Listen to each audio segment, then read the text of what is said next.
the CGI for Ben Grimm was rough. There was one scene specifically where it kind of looks like a South Park episode. I was like on the streets. like clip art. Yeah. It I was like, ooh.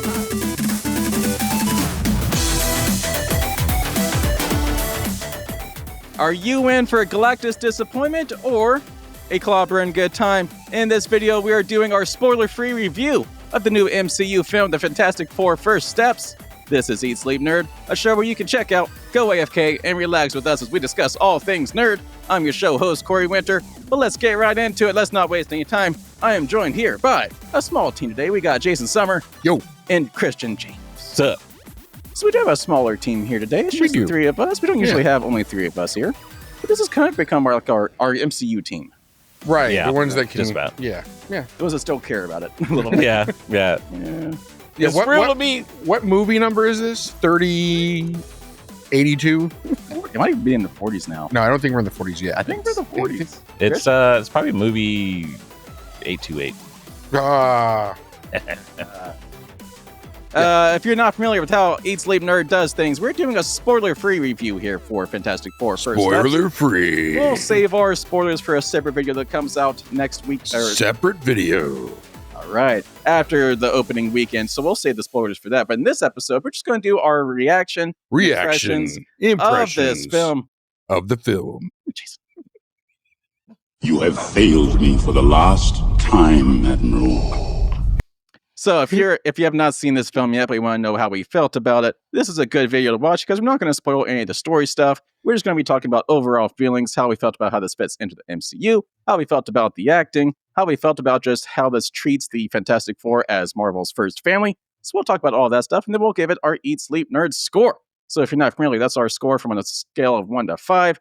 We all give our individual scores, we do decimals, and then we average them all together to give us the overall Eat Sleep Nerd score, and then we'll just talk about all of this stuff and then save the spoilers for another video. So, before we get to our score, overall impressions of this film. How do you guys feel about the Fantastic Four: First Steps? As a Marvel fan that takes everything at face value, I enjoyed it. It seemed like a bit chaotic in the beginning, in a sense of like, what's happening? Where are we going? Sure. With all of this? Is this really important scenes that we need to see? But as it went on, like the tone and the just the feel of the movie just felt right in a sense. Yeah, I'd agree with that. And it's something. Even though Marvel's been around for a long time in the theaters, it almost felt like something different, which was surprising. Okay. Yeah. But yeah, it's a very fantastic movie. All right. Someone was going to say it. Yeah. All right. What about you, Jason? How do you feel about this movie? I agree. It was a really solid entry into the Marvel universe. I think it really does have a fresh take, or a fresh formula that we haven't seen before, and it worked. And I think this would be a really good. I think this is a good entry point movie for someone who's not been in to the Marvel universe. Mhm. There's nothing that you needed to know prior to this movie. So I think if you're not wanting to watch all 30 movies to get caught up, this is a good spot to enter. Definitely. So really, I'd say this is a good movie. One could say pretty fantastic for all of you wondering out there. Yeah. No problem. So that's 2 out of 3. So am I going to do it? We'll find out. So yeah, to pick up off your point. So we were talking with Cynthia, my wife, just before we got in here. She unfortunately could not make it to the movie. But I remember watching this movie thinking, you know what? She hasn't seen the past few movies, but she would have no problem jumping right into this movie without any lead into this. Like there was no tie-ins to the MCU as a whole for the most part. There's probably some Easter eggs in there that we maybe missed, but like there were no big story arcs that kind of tied into this movie. Right. So it's a very good entry point, and it could lead to some bigger stuff. But I was engaged the entire time. Like at no point in this movie was like, "Ooh, why'd they put this in that movie?" Or "Why'd they include this scene?" Or "Why'd they go this direction with this thing?" Like, at no point was I thinking this was a waste of time. I was engaged. There was a few moments where I was like suspensed. There was a few moments where I was happily entertained. You were of suspense. I was of suspense. Very good. Is that One I who was was- in suspense? Suspended. suspended? I was suspended in disbelief. So I thought this was great. And they did not waste any time on an origin story, which I was Right. really worried about. Yet again, this is our third time getting a first movie in the Fantastic Four franchise. So I was really worried we were going to go through that whole origin story all over again. But it wasn't really an origin story. Kind of similar to Superman, where it's just like you were dumped right into the middle of it, Yes. which was great. Yeah. Like, didn't have to just wait around waiting for something to happen. Like, we were just right in there. Yeah. So, I yeah. actually was thinking that the movies are similar in that regard. While watching the Fantastic Four, I was thinking it was very similar to the Superman's movie structure, where you're just kind of dumped in the universe and you're not spoon-fed everything. And I appreciate that because everything's explained if you just watch the damn movie. Yeah. Instead of like having, like you said, another origin story or a narrative, a narration or something like that. So yeah, it's just like, here's the world, have some fun. Yeah. Yeah. It was a fun movie. I think that's kind of what Yeah, sums up my definitely, thoughts. yeah. It was a fun movie. I was not bored. Yeah. I loved every second of it. Mhm. All right. So sounds like we're all pretty positive here Right. on this movie, Yes. which has not been the case for a lot of MCU stuff here the past few years. Yeah. Yeah. Oh, yeah, I've been like, particularly critical of the MCU. yes. Yes. Yeah, and Josh has too, which is probably why I didn't try too hard to be here. He has kids, but like, yeah, he wasn't gonna. It was Kid Week. It was Kid Week. Yep. But like we were okay with Thunderbolts. We liked Thunderbolts. Yeah. Did like Thunderbolts. It was a good one. Brave New World was kind of the last film in the whole pre-reboot of the MCU because like they went through the whole production shakeup last year. So Brave New World kind of got thrown in there at the last minute. But Thunderbolts was kind of like the first entry in the new version of the MCU.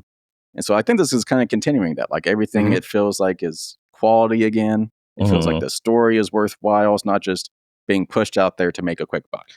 The main difference with Thunderbolts is there's a lot of backstory Yeah. with Thunderbolts. Yeah, yeah. I mean, it's really going to be kind of confusing, I think, if you don't know the backstory. Yeah. Because it's 4, 5 side characters essentially getting their own movie. Yeah. So Yeah, Thunderbolts is more about those side characters and their problems. Yeah. Right. So it's kind of like, well, do you even know, or like if someone jumping into that point, it's like, what? I don't get it. It's like, bruh, do you even watch? Yeah, just smile more. Right. Why are you so sad? Right. God. All right. We could go Okay. on, but let's We go ahead could. and get our score and then we'll talk a little bit more. Yes. So that rhymed. did it? It Look did. at me go. Look at me go. I'm You're a poet and you didn't know it. I'm a poet and I did not realize it. All right, Eat Sleep Nerd score for our Fantastic Four first steps. So as a reminder, we go individual scores and then we average them all together. So let's see how it all pans out. The 8-bit characters.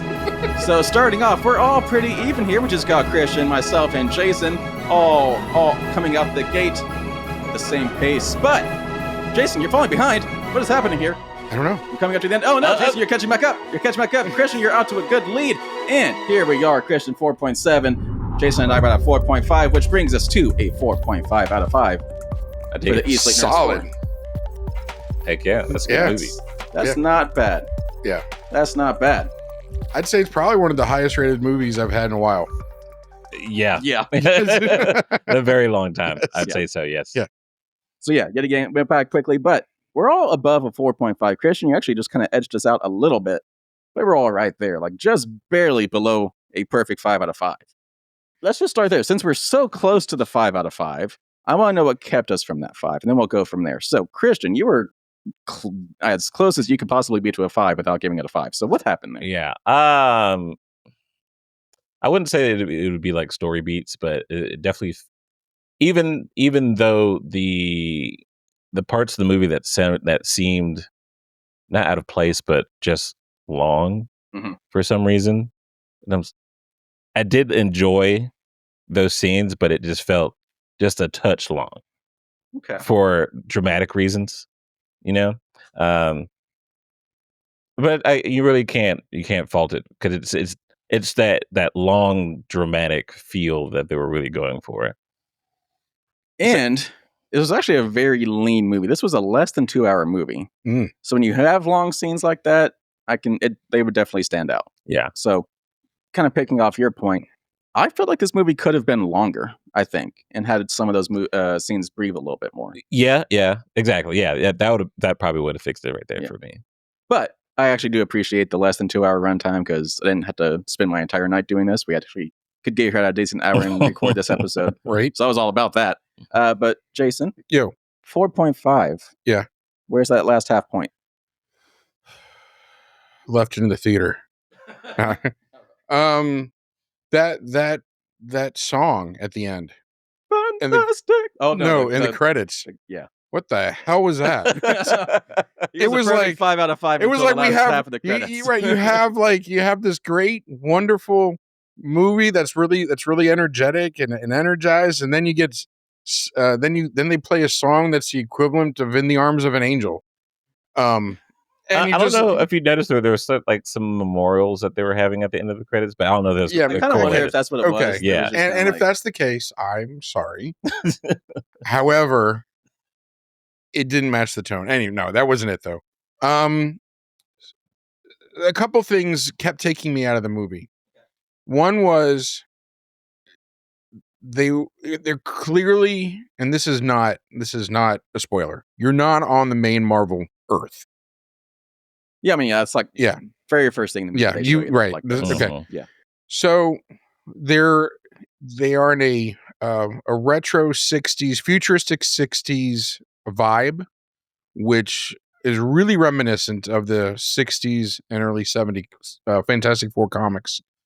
I kept wondering if we were in the 60s or if we were in 2025. I kept looking on periodicals that when they showed up, I checked on newspapers looking for a year or something to indicate when we were. And it's not that important really, but I like to know when we are. That's just me. Yeah. I want to know the when. So are we on an Earth that's running contemporary, that's running like directly parallel to the main Marvel universe? Or are we 60 years behind in this movie? You know, I don't know. So there's that. And so that kind of took me out of the movie throughout the movie several times. The other was, and this is a direct contradiction to what I said at the beginning of this episode, but I do feel that if you had a knowledge of Fantastic Four comics and lore, there were aspects of this movie that you would have enjoyed more. Mm-hmm. Yeah, there are they do go into deep Fantastic Four history, not so much to where somebody who's not familiar with it would get lost, like me, but I recognized that someone who knew the lore would have appreciated it much, much more. So for those two things, those two aspects, that's why I gave it a 4.5. Okay. I mean, that's all valid. I love that. Yes. I think for me, my last half point that's missing, there were some scenes that were kind of predictable. I mean, that just kind of goes with, comic book movies in general. Like it's unless you're like an Endgame or Infinity War type of thing, right, it's not going to have a sad ending. Like it's going to kind of play out the way you want it to play out. Some characters have the plot armor, regardless of what happens to them. Yeah. They have the plot armor. Yeah. I don't know. That's really my big thing is that I kind of knew how the movie was going to play out. I think it's kind of what kept me from that last half point. But overall, loved it. Yeah, it was. Yeah. It was probably the most enjoyable Marvel movie I've been to in a long time. Yeah. There was no point where I was like, let's hurry this one up. I didn't feel that. And I think what was great for me is that even though this was the 4th/5th Fantastic Four movie, it felt fresh. It felt like it was the first time seeing this team. Definitely, yeah. Yeah. Would you guys agree? I mean, yeah. So, okay. So to be fair, I've never watched the other ones. Oh. Intentionally. They just never look good to me. Well. Yeah. I've never, they've never struck me as... Hot tick here. Yeah. Oh. So I couldn't tell you. I mean, it's not a surprise for the last movie with Michael B. Jordan and Kate Mara, but... Yeah, that was... the originals That's a little surprising. It was no. It never. When I saw the trailers, it just didn't do anything to hook me. Yeah. So I just Yeah, never saw it. I don't think I ever like intentionally watched them. It was like someone was playing it, and I was like, "Oh, okay, I'll watch Yeah. it." Same. Yeah, Yeah. Right. And now, if you wanted to, you can now see that '90s one. Yeah. That they made just to keep the licensing for it, but they never really showed it. Mhm. Apparently, now you can see that too if you want. Wow. On If I can some figure out how to streaming do service. that, I'll Yeah. link that in the comments because Yeah. I've actually been curious about that movie. Yeah, I think. It's like if you don't know the backstory, that Yeah. that was literally just made on like a bear string budget, shoestring budget. Not sure where I got bear from. Bear Street. And they made it Barefoot? just to keep the license because you have to do something with the license every so often to keep the control of it. Then they never actually released it to Right. theaters. They just made it Right. and just kind of shelved it. Wow. Yeah. Talk about being greedy. Yeah. Tax Yeah. write-off. So, yeah. But yeah, no, this was a really fresh movie. The style, it was very stylized, retro '60s, futuristic '60s. It was a cool mashup of present day and future, but also past. It was Well, really okay, cool. so like one of the things that they did was there was an homage throughout the movie of an homage to the '60s era space program. Mhm. The space program looked like it was in the Established, '60s, yeah. but it was established in the '60s. Yeah. Like we're using giant rockets, we're using '60s spacesuits. It's Tube televisions. tube televisions. It feels very much like in the heyday of NASA Mhm. back in the '60s. That's what it feels like. So again, I don't know when we are. And Maybe I it doesn't just- matter. it- Maybe it doesn't matter. It doesn't matter. Yeah, I mean, honestly, in the grand scheme of things, it doesn't matter. But I would like to know. Yeah, because it makes me curious of like if it's running concurrent with the universe that we know. Yeah. But it's in this weird '60s. So would that entail it having a future of this time, of this year? Right. And so, like, what would that look like? Right. Yeah. Like, is there a future that we haven't looked at yet? Right. Yeah. Oh, nice. These I are like the that. questions. Oh, So, I mean, let's talk about characters. yeah. Okay. So, Yeah. Okay. So, no, not how they play into the story, just the characters themselves, the acting, Yeah. all that. I wasn't sold on Pedro Pascal in the trailers. He nailed in the movie. Yeah. Okay, Honestly, yeah. Yeah. Like, this might be one of his better performances because, Mhm. like, it was not his typical, like, gloomy Last of Us, Joel, Right. Game of Thrones. Narco. He was honestly, Drug kingpin. He was just like a timid nerd. yeah, he was Yeah. timid. That's a very Yeah. good word for it. Like, Yeah. he wasn't the guy he played in Wonder Woman at all. Oh God. No. Right. Oh, yeah. Thank God. Forgot about that. Yeah. Yeah. He wishes that we could forget about that. I think. Actually, I read something the other day where he actually said he'll never go clean shaven again. Yeah. Because he didn't like how he looked. He had a I agree. baby. He had a baby. Yeah. face. But because he was fantastic. he was. All the characters were good. The CGI for Ben Grimm was rough. It was rough. There was one scene specifically where it kind of looks like a South Park episode. Like the as way a Canadian. the way it was the way Ben was moving Yeah. on the street, and I was like, Oh, it was like On the streets. like clip art. yeah. It I was like, It ooh, was kind of like it was towards the beginning of the movie. yeah, Yeah. It was. Yeah. It was kind of. It looked a little rubbery. yeah. Yeah. Yeah. It was. So I yeah. think it was like the playing with the scale, Yeah. of his size compared to a normal human, Right. was difficult. But yeah, I think it was the one scene that I saw that I was like, ooh, but everything else Yeah. I felt like was pretty good. So I noticed that he looked a lot better in the low light scenes. But when he's Yes. like out in the broad daylight, it definitely shows. Yeah. It's like all of that reflective light on the fake character does not look great. But, yeah, yeah, like when they're in the spaceship, like the red lights all over him, he looks fantastic. Yeah. Mhm. You need to quit using that word. I guess it's 3 out of 3 now. Um, So yeah, other actors. So we had Vanessa Yeah. Kirby. Yeah. She's great. She ends up being the kind of the leader of the team. Mhm. Honestly, she's the heart of the team. I think. Or at least well, I'll save that thought. The So go-getter of the team. stay tuned for our spoiler Yeah, free. um, We got some thoughts about yeah. that character. So Johnny Flame, Johnny Storm. Johnny Storm. Who the hell is Johnny Flame? Anyway, Johnny Storm, fun character, and I was also worried about Ben Grimm. They actually, besides the rough CGI, I think they nailed it. Yeah. Yeah, definitely. Yeah, so, I could have taken or left Herbie, the robot. Honestly, I think that was mostly Merch. just there to Yeah. well, yeah, merch. I think it was just there to tie into the comics a little bit more Yeah. heavily, but also just to kind of drive home the fact that it is a very advanced household Sure. and they're in that futuristic. Mhm. they could have done something different. Yeah, right. I mean, let's see what else. Yeah, the Silver Surfer. I loved it. I loved what was her Julia name? Garner. Julia Garner's. Yep, Garner. Yeah. Garner. Yeah. Mhm. Loved her portrayal. There was a lot of backlash online and in the social medias and whatever else, on the Of Twitters course. and the TikToks and whatever, about having a woman Silver Surfer. It was great. It didn't matter. Yeah, it was great. It was perfect. And that too. He has many heralds. Yes. Mm. So, second. There you go.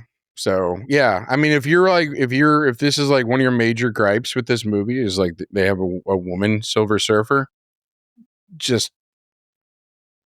move on. It's not an issue. Move on. Yeah, that's not it's not worth it for you. You should watch the damn movie. And then before we wrap this one up and get into spoilers, one last thing. So it's an MCU film, Yes. and how do we feel about how it fits into the MCU? Yet again, not talking about the story itself, but just how does it fit in there? Like, are we okay with how this is? Because as we were saying, it doesn't really have any story beats that kind of pull in from the MCU. Right. Are we okay with it kind of just being that standalone thing? Yeah. It's 100% standalone. Like, But like, is that a problem? Because like the No. MCU has kind of built itself as being that all interconnected everything, but kind of going back to the basics where it's not tying into everything. Is that a good thing? Yes. All right. Because I think we talked about this before, that having something not connect to everything. Oh, we were talking about Superman. Yeah.